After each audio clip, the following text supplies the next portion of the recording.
नमस्कार मित्रांनो, पुणे हा पेशवेकालीन वास्तुशैलीचा माहेरघर आहे. अशाच एका वास्तूला भेट देण्यासाठी आज आपण आलो आहोत सोमवारपेठ येथे वसलेल्या श्री त्रिशुंड गणपती मंदिराला. या मंदिराचे बांधकाम इसवी सन 1754 ते 1770 या कालावधीत इंदोर जवळील धामापूरमधील भीमगिरीजी गोसावी यांनी केल्याचे समजते. हे मंदिर पूर्वाभिमुख असून मंदिरा एवढेच मोठे तळघर सुद्धा या मंदिरात बांधलेले आहे. सभा मंडप, अंतराळ आणि गर्भगृह अशी या मंदिराची रचना आहे. मंदिराच्या मुख्य द्वार शाखेवर उजव्या सोंडेचा गणपती, गजलक्ष्मी, मकरमुखातून निघालेले महिर, वानर, मोर आणि व्याळ यासारखे शिल्प कोरलेले आहेत. मंदिराच्या दर्शनी भागेत एक शिंगी गेंड्याचे एक अद्वितीय शिल्प आपल्याला पाहायला मिळते. समकालीन राजकीय घडामोडींवर प्रकाश टाकणारे हे शिल्प आहे. 1757च्या प्लासीच्या युद्धात ईस्ट इंडिया कंपनीने बंगालचा नवाब सिराजुद्दौला याला हरवून भारतात आपले पाय रोवले. या शिल्पात 3 इंग्रज सैनिक बंगालचे प्रतीक असणारे एक शिंगी गेंड्याला साखळदंडाने बांधताना आपल्याला दिसत आहेत. समकालीन राजकीय परिस्थितीवर भाष्य करणारे हे एक अद्वितीय शिल्प आहे.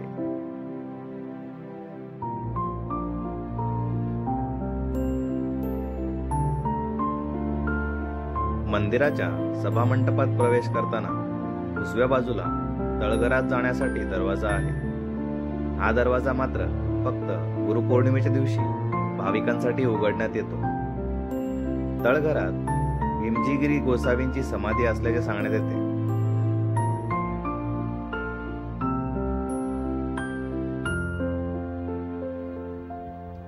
मंदिराच्या अंतराळात प्रवेश करताच त्रिशुंड गणपतीची एक सुंदर अशी मूर्ती आपल्या नजरेस पडते.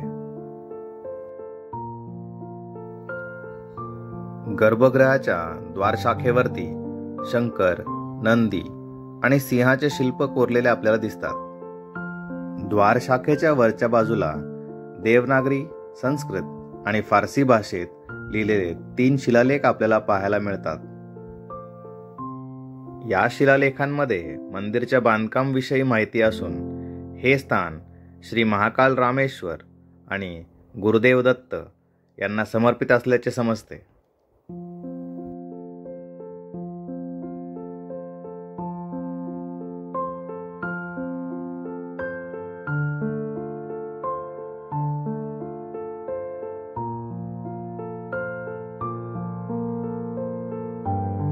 मंदिराच्या गाभाऱ्यात 3 सोंड आणि 6 हात असलेली गणपतीची एक सुंदर मूर्ती आपल्याला पाहायला भेटते.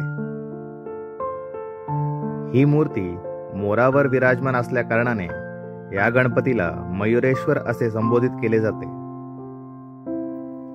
गणपतीच्या मागच्या बाजूला एक शेषशायी विष्णूचे आणि गणेश यंत्राचे शिल्प कोरलेले आहे.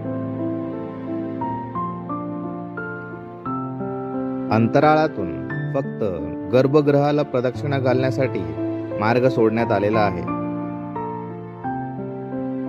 प्रदक्षिणा मार्गावरती लिंगोद्भवाचे वर्णन करणारे एक सुंदर शिल्प आपल्या नजरेस पडते. या शिल्पामध्ये वराहरूपी विष्णू, हंसरूपी ब्रह्मा आणि शिवलिंगाचे शिल्प कोरलेले आहे.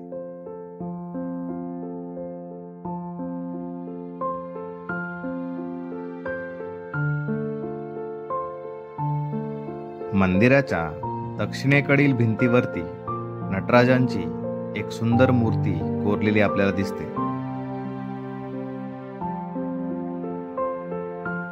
गेली 30 वर्ष पुण्यात राहून सुद्धा हे मंदिर आजपर्यंत पाहिले कसे नाही, हे विचार मात्र मनाला चटका लावून गेले.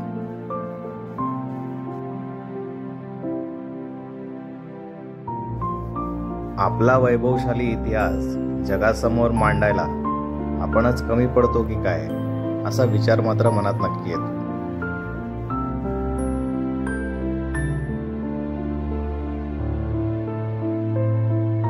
चला तर मित्रांनो, पुन्हा भेटूया एका नवीन व्हिडिओमध्ये. तोपर्यंत जय हिंद, जय महाराष्ट्र.